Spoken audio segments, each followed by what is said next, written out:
এবিধ পেট চাফাই কৰা পাচলি বনালোঁ, তাকো কিহেৰে সৈতে মাছেৰে সৈতে। সম্পূৰ্ণ ভিডিঅ' আহিছে মাছেৰে সৈতে কিনো মই পাচলিবিধ বনালোঁ, চাবচোন ভিডিঅ'টো এবাৰ। গুড মৰ্ণিং গাইজ, কি খবৰ আপোনালোকৰ? নিশ্চয় ভাল, আমি ভাল আছোঁ আপোনালোকৰ আশীৰ্বাদত। আজি এটা ৰেচিপিৰ ভিডিঅ' লৈ আহিছোঁ। চাওক আজি কি ৰেচিপি বনাম, কেনেকৈ বনাম আৰু কি পদ্ধতিত বনাম। যদি দেৰি নকৰি ভিডিঅ'টোৰ মাজলৈ যাওঁ। আজি আপোনালোকৰ মাজলৈ লৈছোঁ মাছৰ এটা ৰেচিপি। ইয়াৰ কাৰণে মাছ লৈছোঁ 3 পিচ মূৰেৰে সৈতে। আজি মাছ বনাম। এয়া লৈছোঁ অমিতা, মাছেৰে সৈতে অমিতাৰ খাৰ বনাম। চাই থাকক ভিডিঅ'টো সম্পূৰ্ণভাৱে আৰু স্কিপ নকৰাকৈ। মই কেৰাহীটোত তেল গৰম হ'বলৈ দি দিছোঁ। প্ৰথমতে মই মাছখিনি দি ল'ম।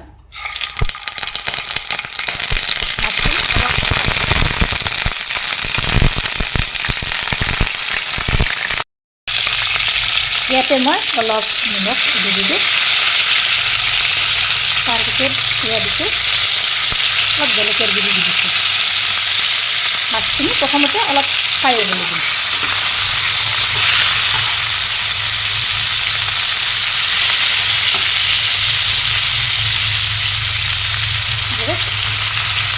ফ্ৰাই কৰি মাছখিনি মই প্ৰথমতে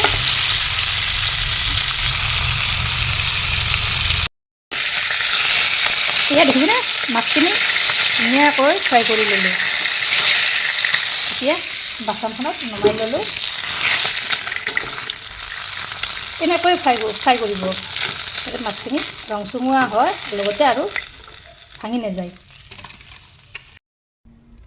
এতিয়া সেই তেলতে মই পিঁয়াজ দিলোঁ অলপ।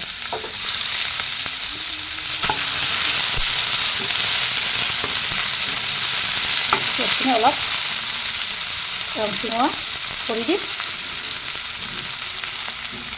ইয়াতে অলপ নিমখ দি দিছোঁ। তাৰপিছত এয়া দি মই জলকীয়া গুড়ি দি দিছোঁ।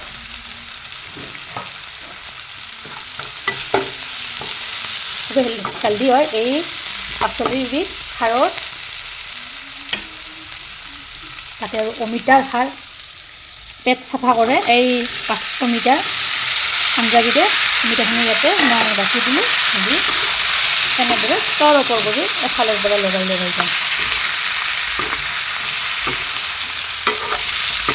প্ৰেছাৰ থকা ৰোগীসকলে সপ্তাহত খাবই লাগে খাৰৰ আঞ্জা, আনকি ডায়েবেটিছ থকা ৰোগীও খাব লাগে। আৰু যদি আপোনালোকৰ বেছি গেছৰ প্ৰব্লেম আছে তেতিয়াহ'লে সদায় অলপ অলপ খাব লাগে। ইয়াতে মই ব্যৱহাৰ কৰিম, এয়া হৈছে খোৱা চ'দা, মিঠা চ'দা হয়। যদি আপোনালোকৰ কলাখাৰ আছে সেয়াও দিব পাৰে। আজি যিহেতু মোৰ কলাখাৰ নাই, মই এইবিধে দি দিলোঁ। তাৰপিছত ইয়াৰ পিছত মই আদা নহৰুৰ পেষ্ট এচামুচ দি দিছোঁ। এইখিনি এনেদৰে তলপৰ কৰি লৰাই দিম।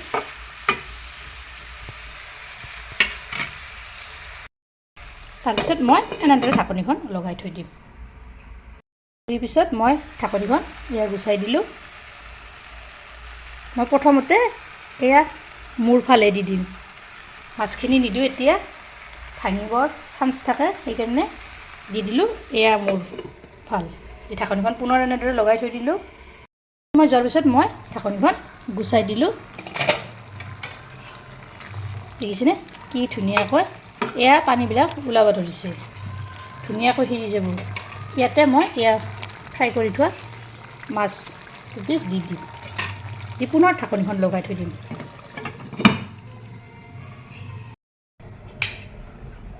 এইফালে আকৌ মই ভাতো বনাইছোঁ। মই ভাতবিলাক চচপেনতে বনাওঁ, দেখিছেনে আপোনালোকে, খুবেই হেল্ডি হয়।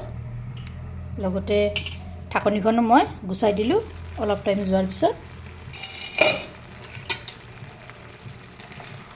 দেখিছেনে কি ধুনীয়াকৈ এইফালে সিজি গৈছে। আপোনালোকে এনেদৰে এবাৰ অমিতাৰ তৰকাৰীখন বনাবচোন মাছেৰে সৈতে। তাতো আকৌ খাৰ দি বনাইছোঁ, কি যে সোৱাদ হয় নহয়।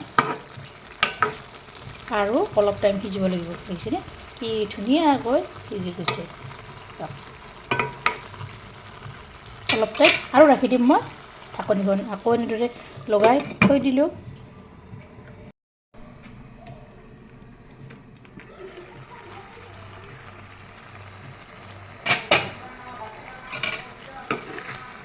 চাওকচোন কি ধুনীয়া হৈছে পানীখিনিও নাইকিয়া হৈ গৈছে আপোনালোকে এনেদৰে এবাৰ ট্ৰাই কৰিব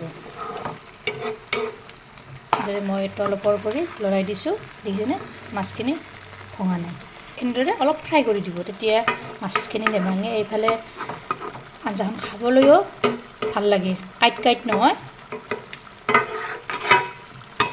এনেদৰে মই ৰাখি দিছোঁ এয়া হৈ গ'ল মই নমাই থৈ দিলোঁ